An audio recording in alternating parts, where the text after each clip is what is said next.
to another Class 66 Rocks Loco review. Now, in the review last week, I said that the Class 60 was the last Loco left to review. But, upon looking on my channel, thinking that I'd done them all, I realised that there was still one Loco missing off the reviews. So, today's review will be that Loco. So then that's all of my fleet reviewed till I get some brand new Locos, which I'm hoping to get from the NEC in Birmingham on the 6th of May, which is the Bank Holiday Monday, as I'm going to a 600 stall railway swap meets exhibition sort of thing with my dad. So hopefully we will have new Locos then. Right, so without further ado, let's get on with today's review. So today we are looking at a Bachmann locomotive. Now unfortunately I haven't got the box to this locomotive anymore, so I've just had to take it off the layout and bring it downstairs to review. So let's start with the front then. So this is a Class 42 Warship, before anybody asks me why I haven't mentioned it. So let's start with the front.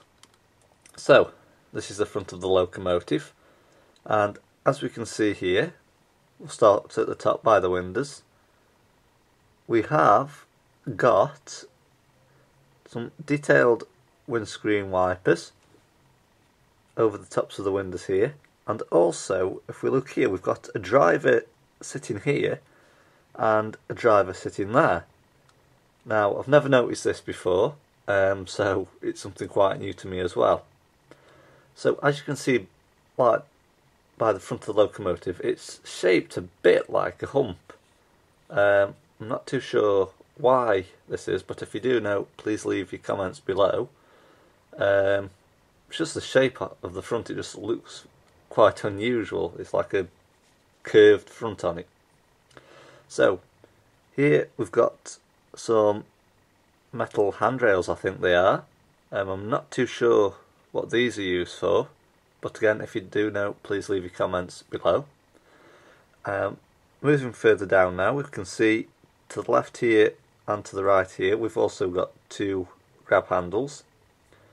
Now the head codes here and here, these both light up white, and the locomotive also features cab lighting as well. So it is an outstanding model, and I highly recommend it to anybody. So moving further down now, we can see we've got oval sprung-loaded buffers at the bottom here, and as you can see, I have added quite a lot of detailing to the bottom half of the locomotive here. So now let's take a look at the side of the locomotive. So as you can see here, it is number D809, and again we can see the driver a bit more clearly now. Moving along, we've got some metal handrails. I think they're metal or plastic, they look metal to me. Handrails here.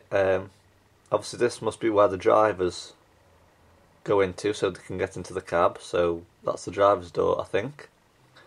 So moving along now, we can see we've got a small little window here. I'm not too sure why he's got a window there, as I thought this main section would have been for the engine. But again, if you do know, please leave your comments below. So moving across now, we can see we've got some nice grill effects, and you can just about feel them, which are there and here. So here we have got the British Railways emblem, and the name Champion, and it is a Warship class, so I'm guessing the Class 42s were named after warships. Now Bachmann this year are doing the Class 42 and the Class 43, I think, so I might get one of them as well. So down here we can see, I think it's where the loco was made, but the camcorder can't quite just pick that up. but I'm sure that's what it is. So moving across again now, we can see we've got another window here, and again we've got some handrails surrounding the door area there. So again, the number D809, but in this side, as you can see, we haven't got any drivers at all. So this must be the rear end of the locomotive.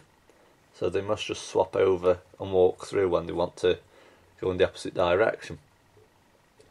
So before I move on to the rear end of the locomotive, I'll just show you that each bogie has got 4 sets of wheels, which is here and here. Now another feature which I will just mention to you is that this particular locomotive has DCC on board, so all you need to do is program it and it's ready to run. So now let's move to the back half of the locomotive. So this is the back half of the loco. As you can see again, we've got some detailed windscreen wipers over the windows here. We've also got the same features on the front, like the grab handles, which are like a metal effect. We've got the sloped body front again, and it just looks like a big bump in the middle of the locomotive.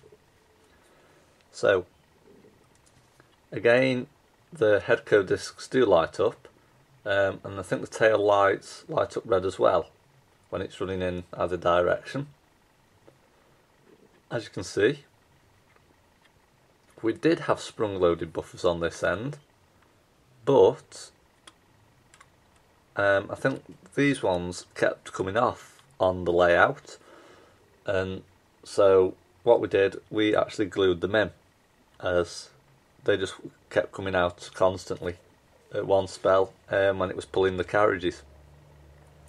So that's one modification we've made to it. So here we can see we've got an NEM sprung coupling. I think it's a sprung coupling. Might be totally wrong, but it is an NEM one. No, it's not the sprung one, so I was a bit wrong there, sorry. But we have got an NEM there. So moving round to the roof section now, because obviously this other side is exactly the same as the side I've previously shown you. Obviously we haven't got too much detailing on the roof section here, and as you can see, the roof section is matte black. I think these fan areas could have been improved with like a see-through fan, like some of the newer locomotives have been done with. Now we were going to obviously try and weather the top half of this locomotive a bit. I'm not too sure whether we're still going to do that. It's just so it dulled the black down a bit. But like I say, I'm not too sure yet whether that task will go ahead. But that's it basically. The Bachmann Class 42 Champion Warship class in BR Maroon Livery.